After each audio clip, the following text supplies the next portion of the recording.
Uh, yeah. Yeah. Yeah.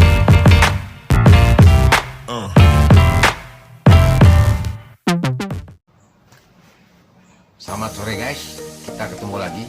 Saya akan selalu menjawab pertanyaan. Jadi kalau ada pertanyaan-pertanyaan seputar kondotel, villa, apartemen service, tempat kos, ujung-ujungnya menghasilkan passive income, saya jawab, saya layani pertanyaan. Nah, ada pertanyaan berikut.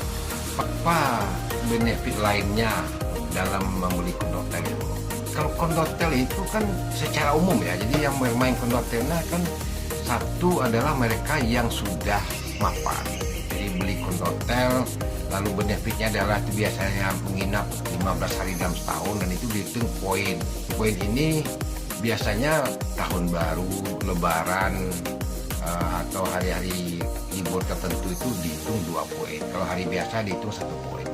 Tapi yang jelas untuk menginap itu kan Anda tidak perlu bayar lagi. Itu dulu yang paling penting ya. Itu dulu yang paling penting.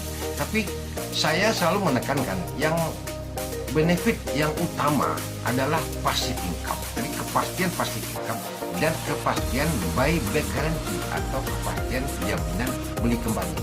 Kenapa?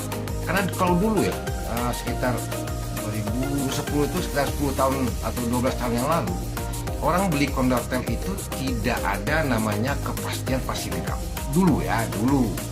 Yang kedua itu tidak ada jaminan beli kembali.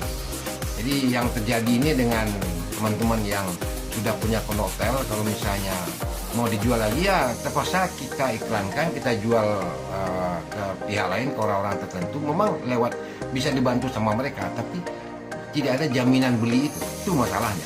Jadi sekarang bedanya adalah bahwa dengan millennial investment atau metode millennial investment, satu ada kepastian passive income, lalu yang kedua adalah kepastian buyback guarantee. Itu benefit yang paling utama. Karena begini, tadi saya sampaikan bahwa yang investasi di kondotel, villa, kondo villa, apartemen servis, tempat-tempat kos atau mau jadi juragan kos itu dikelola oleh pihak ketiga. Yang dikejar itu kan passive income-nya, ya. Yang dikejar itu kan passive income-nya. Itu mungkin jumlahnya tidak seberapa, tapi yang jelas modal mereka itu dijamin bisa dikembalikan. Makanya selalu, bukan selalu lah, tapi di setiap pertemuan-pertemuan dengan beberapa teman-teman, saya selalu menyampaikan bahwa sebaiknya investasi itu dihitung dalam emas. Kenapa emas? Karena emas itu tidak pernah turun harganya dan tiap saat itu selalu ada capital gain. Belum pernah ada emas yang tahun depan turun, nggak ada itu. Belum pernah saya ketemu datanya begitu. Kalau ada coba tunjukkan kepada saya, ada datanya nggak? Emas tahun sekarang, tahun sekarang harga segini, tahun berikutnya harganya turun gitu. Nggak ada. Saya belum pernah ketemu kan. Jadi kalau orang investasinya ada emas, maka yang bersangkutan akan selalu memperoleh capital gain, artinya kenaikan harga emas setiap saat.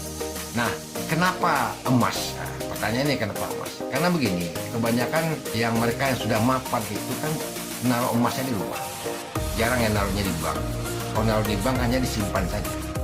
Sekarang dengan millennial investment, Anda taruh emas Anda di sebuah perusahaan dan itu passive income-nya dapat dipastikan tiap bulan berapa, dan buybacknya dan emasnya bisa diperoleh kembali dengan jangka waktu yang diperjanjikan lah. Itu ada ketentuan-ketentuannya sendiri kan, ada aturan mainnya sendiri, kesepakatan sendiri. Itu ya. Jadi saya nggak bisa nyampaikan banyak kira-kira benefit lain dari beli kondotel, beli kondo villa, apartemen service, tempat kos, atau usaha-usaha yang dikelola oleh pihak ketiga tuh saya nggak bisa sampaikan kira-kira benefit lainnya apa. Tapi yang tadi hanya yang buat passive income dan buyback. Oke, jadi ini mungkin di tahun ini, tahun 2023, hari ini tanggal 28 Desember 2023, kita ketemu lagi di tahun yang akan datang 2024. Semoga di tahun yang akan datang membawa harapan baru dan suasana yang lebih baik lagi dan jauh lebih baik. Salam buat semua dan selamat sore. Happy New Year. Terima kasih.